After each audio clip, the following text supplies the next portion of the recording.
हाँ जी dear students, आज हम न्यूट्रॉन की डिस्कवरी की बात कर रहे हैं कि जो न्यूट्रॉन था इसको 1932, ये मैंने यहाँ पे लिखा हुआ है 1932 में जे चैडविक नेम के एक साइंटिस्ट ने इसकी डिस्कवरी की। लेकिन इसको फाइंड करने के लिए जो आइडिया दिया था वो रदरफोर्ड का था।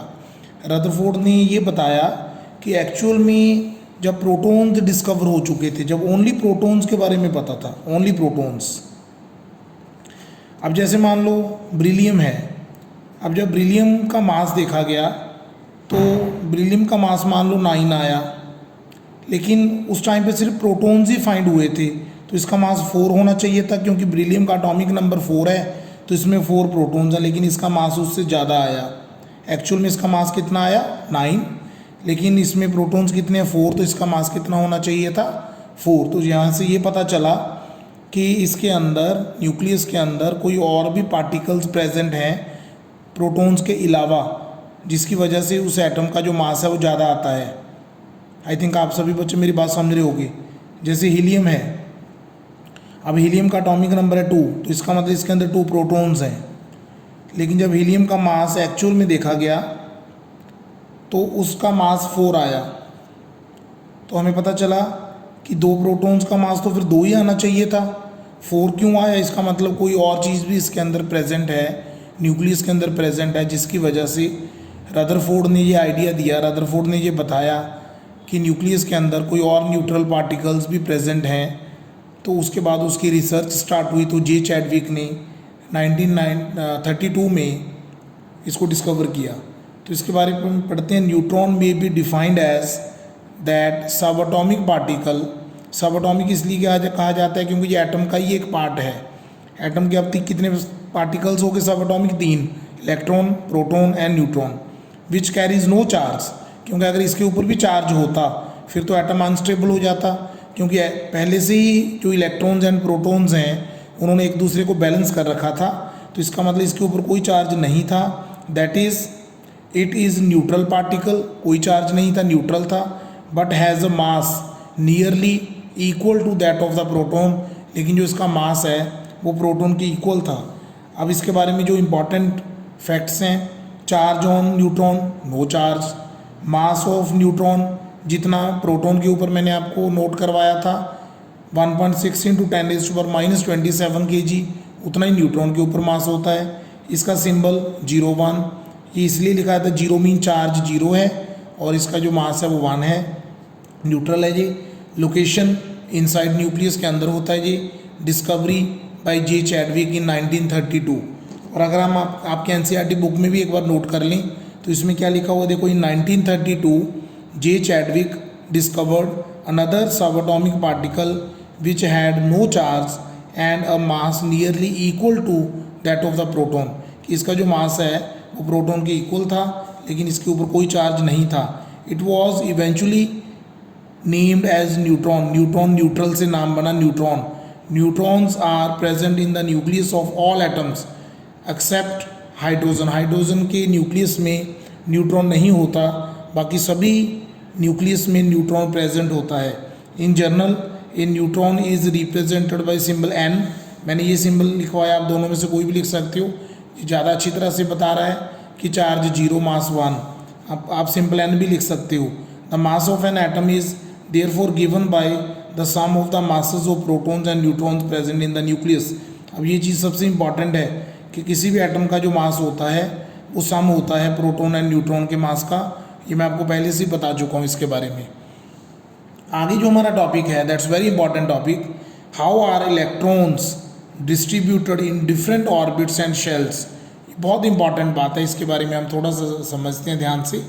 क्या लिखा है इसके अंदर देखो कि how are electrons distributed in different orbits. Atom के जो डिफरेंट ऑर्बिट्स होते हैं, शेल्स होते हैं, जो बोहर ने हमें बताया था, उसमें इलेक्ट्रॉन्स की डिस्ट्रीब्यूशन कैसे होती है उसके बारे में हम पढ़ते हैं। कुछ रूल्स हैं।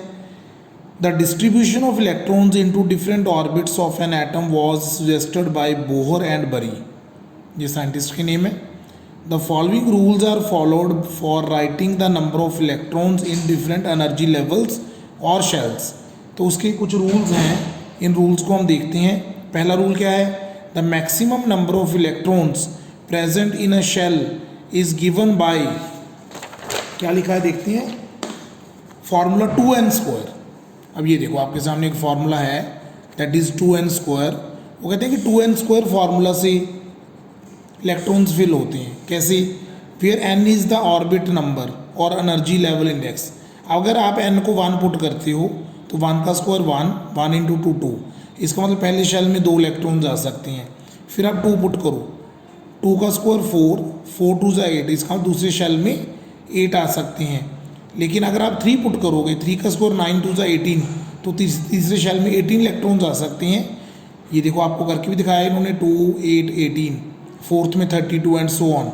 लेकिन सेकंड पॉइंट को अगर आप पढ़ोगे तो आपको ये लगेगा कि सर फिर हम 18 और 32 तो कहीं पे लिख ही नहीं सकते। क्या लिखा है इसमें? The maximum number of electrons that can be accommodated in the outermost orbit is 8। It means कि मैक्सिमम नंबर ऑफ इलेक्ट्रॉन्स, ज़्यादा से ज़्यादा इलेक्ट्रॉन्स एक शेल में 8 आ सकते हैं, 8 से ज़्यादा नहीं आ सकते। Electrons are not accommodated in the given shell unless the inner shells are filled, that is the shells are filled in the step wise manner. इसका मतलब क्या हुआ, मैं आपको सारा इसका एक ब्रीफ में बता रहा हूँ कि एक्चुअल में इस कंसेप्ट का क्या मीनिंग है, जो ये तीनों पॉइंट्स बताए गए हैं। अब मैं आपके पास एक न्यूक्लियस है, कि उसका पहला शेल है, कि उसका दूसरा शेल है, कि उसका तीसरा शेल है। ठीक है। अब आपका फॉर्मूला था 2n²। अगर n 1 पुट करोगे मीन्स फॉर फर्स्ट शेल, पहले शेल में अगर आप n को 1 पुट करोगे तो ये बन गया 2 इंटू 1², तो ये बन गया 2। इसका मतलब पहले शेल में 2 इलेक्ट्रॉन ही आ सकते हैं। फिर आप n को अगर 2 पुट करोगे फॉर सेकंड शेल, दूसरे शेल में आपने इलेक्ट्रॉन्स देखने कितने आएंगे, आप 2 पुट कर दो, 2 इंटू 2 का स्क्वायर, तो ये 8 बन गया। तो इसका मतलब यहाँ पे 8 इलेक्ट्रॉन आ सकते हैं। लेकिन थर्ड शेल के लिए जब आप n को 3 पुट करोगे तो 2 इंटू 3 का स्क्वायर, तो यहाँ पे 18 आएगा। तो यहाँ पे 18 इलेक्ट्रॉन्स नहीं आएंगे, 8 ही आएंगे। अब ऐसा क्यों है? क्योंकि आपकी बुक में जो सेकंड पॉइंट लिखा हो उसमें ये बताया गया है कि मैक्सिमम नंबर ऑफ इलेक्ट्रॉन्स 8 ही आ सकते हैं, 18 नहीं आ सकते। थर्ड पॉइंट कि जो इलेक्ट्रॉन्स हैं वो हमेशा एक रेगुलर मैनर में जाएंगे, है ना, शेल्स में। जैसे अगर एक आपका क्या है, एटम है जिसमें 3 शेल्स हैं, एक इलेक्ट्रॉन पहले इसमें आएगा फिर इसमें आएगा। इसका पहले शेल में ज़्यादा से ज़्यादा कितने आ सकते थे? 2।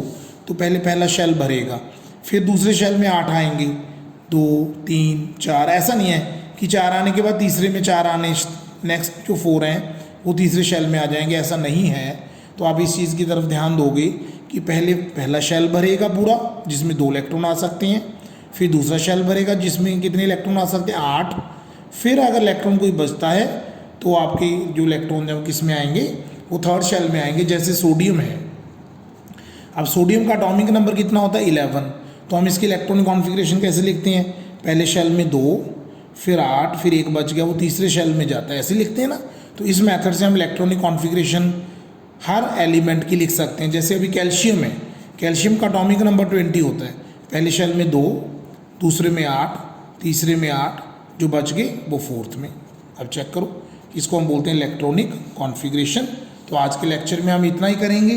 तो ये जो रूल्स हैं 3 इलेक्ट्रॉन्स को फिल करने के डिफरेंट शेल्स में, इसको आपने अच्छी तरह से लर्न कर लेना इन तीनों रूल्स को। और ये न्यूट्रॉन के बारे में है, फैक्ट्स हैं, इंपॉर्टेंट पॉइंट्स हैं, ये भी आपको पता होने चाहिए। Okay, thank you.